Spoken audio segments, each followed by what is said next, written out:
With this fight here, what does this victory do for your career? And if you don't win it, how big of a setback would it be? You know, this fight is a tremendous fight. It's obviously the biggest fight of my career.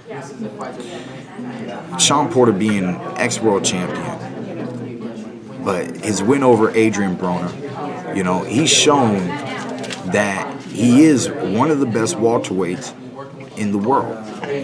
I can't help that Kell Brook lives on the other side of the seat, you know.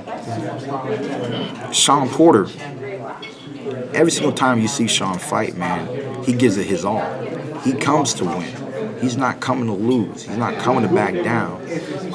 Just like the fighters tonight, he's trained by his father. His father has a lot of pride in what he's able to accomplish with his son. They believe that they're really just getting started. They got more to prove. They want to prove it through me. We're not going to let that happen. Now, if I win this fight, winning the fight is great. How we win the fight is more important. Winning the fight by a stoppage sets a big statement into the welterweight division. I am Keith one-time Thurman. You know, one of the best, one of the most deadliest fighters in the world of boxing today, especially at 147. Now, a loss, I'm undefeated. It'll be my first. It'll gauge me down.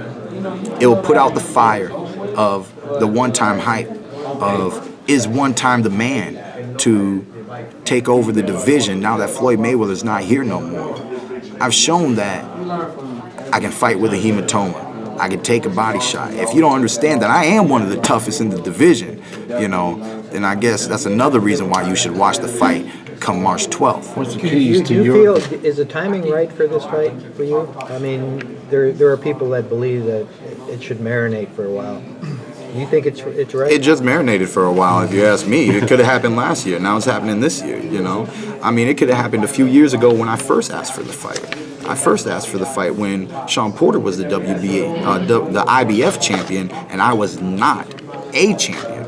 I did not hold a title at the time.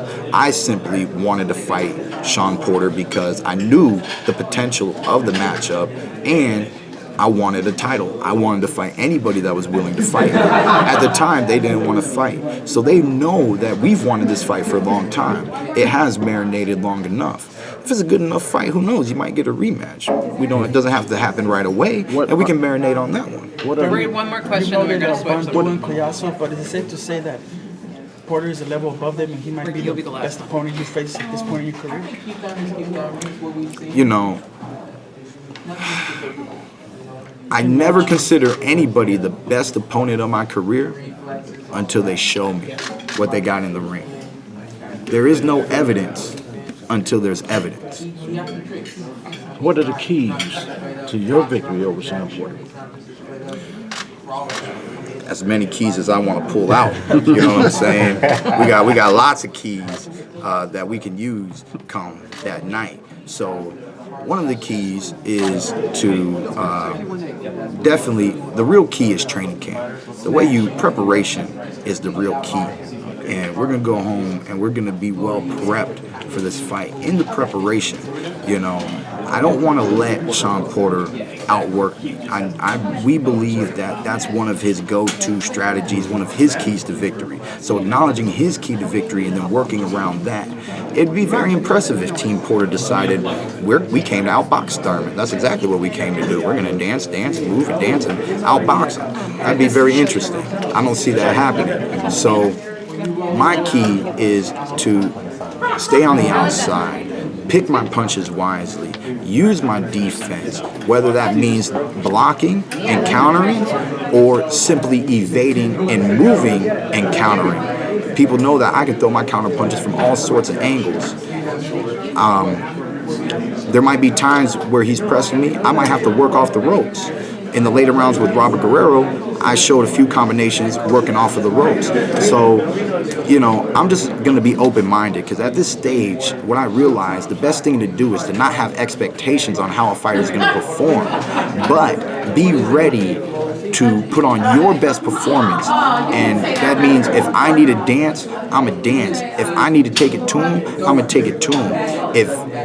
If we catch him one time and we see that leg buckle, you know what I'm saying, we're going to go to close the show. And that's the kind of fighter I am. I'm not going to change the kind of fighter I am because I'm fighting Shawn Porter. We're going to go over here. Actually, we're moving over here. Can you elaborate on the Porter camp talking about how you've been running from this fight and about them talking about they beat you in amateurs? Why don't we move over there and ask that question? Lies on lies on lies.